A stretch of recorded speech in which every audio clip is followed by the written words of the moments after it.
విజయం అనేది ఒక్క ప్రయత్నంలోనే రాదు. ప్రయత్నం ఆపకుండా కొనసాగించిన వారికే విజయం వెతుక్కుంటూ వస్తుంది. ఈ ఒక్క చిన్న కథను మాత్రం మీరు మొత్తం వినండి.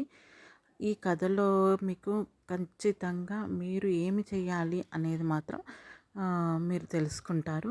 కథను మాత్రం ఖచ్చితంగా మొత్తం వినండి. అండ్ అలాగే నా ఛానల్‌లో చాలా life stories and emotional stories, motivational stories ఉన్నాయి.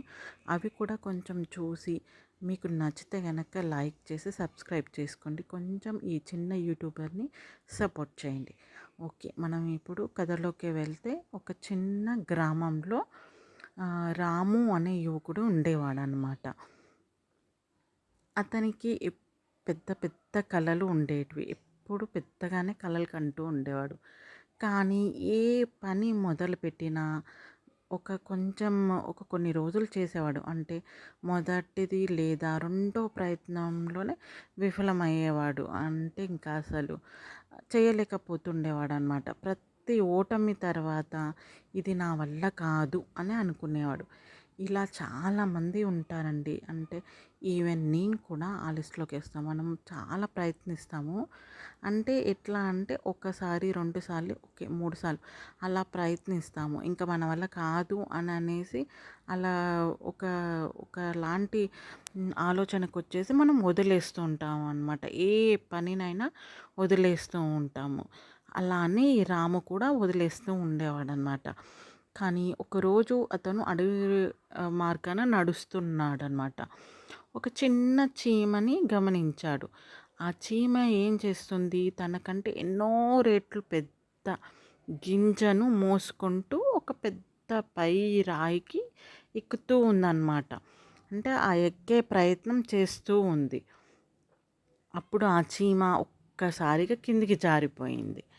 మళ్ళీ వదలకుండా మళ్ళీ ఎక్కడం ప్రయత్నించింది. అలా రెండోసారి కూడా పడిపోయింది. అండ్ మళ్ళీ అలానే మళ్ళీ ప్రయత్నిస్తూనే ఉంది. మూడోసారి కూడా విఫలమైంది. అట్లనే ప్రయత్నిస్తూనే ఉంది. కానీ ఆ చీమ మాత్రం ఆపలేదు తన ప్రయత్నాన్ని మాత్రం. మళ్ళీ ప్రయత్నించింది. చివరికి ఎన్నో ప్రయత్నాలు, మేబీ అసలు మనం లెక్క పెట్టలేనన్ని ప్రయత్నాలు కూడా చేసుంటది.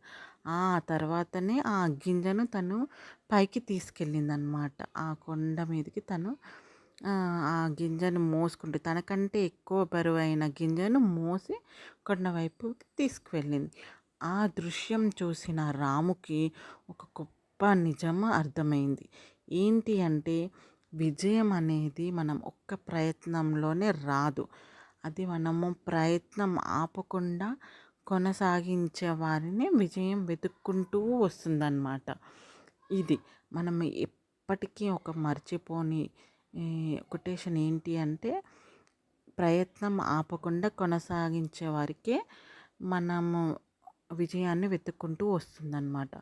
సో ఆ రోజు నుంచి రాము తన ఓటమిలను ఒక పాఠంగా తీసుకున్నాడు. ఎందుకు ఓడుతున్నాను నేను, నా వల్ల ఏం తప్పు జరుగుతుంది అనే ప్రయత్నం మొత్తం ఆపకుండా చేస్తూనే ఉన్నాడు. ప్రతి తప్పును తను సరిదిద్దుకుంటూ వెళ్ళాడనమాట. ఓకే, ఈ తప్పు చేశాను అందుకే ఇలా జరిగి ఉంటుంది అనేది సరిదిద్దుకుంటూ వెళ్ళిపోయాడు. అలా ముందుకు కొనసాగాడు. కొంతకాలానికి తను ఆ గ్రామంలోనే ఒక విజయవంతమైన వ్యాపారవేత్తగా ఎదిగాడనమాట. అలా ఖచ్చితంగా మనం ప్రయత్నిస్తే ఏదో ఒకరోజు మాత్రం మనం విజయం సాధించవచ్చు. ఒకరు అతన్ని అడిగారనమాట, మీ విజయ రహస్యం ఏమిటి అనేసి అడిగారు. అప్పుడు రాము నవ్వుతూ చెప్పాడు, నన్ను గెలిపించింది అదృష్టం కాదు, నేను నేను ఆపకుండా ప్రయత్నించడమే నన్ను గెలిపించింది అనేసి చెప్పాడనమాట. సో మనకి ఇందులో తెలుసుకునే నీతి ఏంటంటే ఎప్పటికీ ప్రయత్నాన్ని మాత్రం ఆపకూడదు. మన ప్రయత్నం ఎప్పుడు కూడా వృధా కాదు అన్నమాట. సో మనలో చాలామంది నిరుత్సాహపడుతుంటారు కదా, అలా మనం ప్రయత్నాన్ని ఆపకుండా ప్రయత్నిస్తుంటే ఎప్పటికైనా విజయం సాధిస్తామన్నమాట. ఇలా మన ఆ చీమను చూసి కూడా నేర్చుకోవచ్చు అనేది ఇది ఒక నీతి. ప్రయత్నం ఎప్పుడూ వృధా కాదు. ప్రతి ఓటమిని విజయానికి ఒక మెట్టు. ఆగకుండా ముందుకు సాగితేనే గెలుపు తప్పకుండా మీదే అవుతుంది. ఇది ఖచ్చితంగా మీరు గమనించి మీరు కూడా మీ ప్రయత్నాన్ని ఆపకుండా ముందుకు సాగాలని కోరుకుంటున్నాను.